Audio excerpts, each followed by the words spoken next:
COP26 ended up on Saturday evening, and they got an agreement that, since the Paris Agreement is one of the most important ones due to its multilateral approach.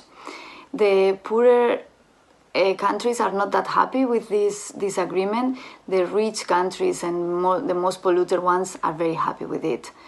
And there have been some decisions that has been delayed, like for example the decision of the present by the countries that NDCs every year. It has been delayed 1 year more. The decisions about the climate finance has maintained only a simple dialogue, but not any specific commitment. The most important part is about loss and damage, and is how to support the countries that are suffering right now the impact of the climate change. And it was the same, the promise of a future dialogue, but not the specific mechanisms on this part. And that's the most important part for these poorer countries.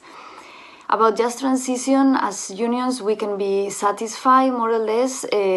Just transition is now in the definition. It's clearer now, and the words are in many documents, so we are more or less happy with this. At the beginning, it was a big debate about the definition of just transition. Everyone was using just transition, but not in the certain way that we demand. And for us, just transition means workers at the table. If they are not at the table, this is not a just transition. Workers must be consulted and must be part of the negotiations.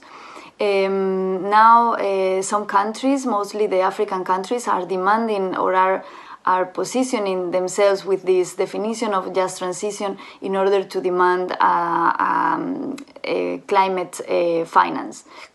That is one of the important parts that they need. And now, as I mentioned, everyone is talking about this just transition, what is good, is important, but the most important part is how to implement this just transition.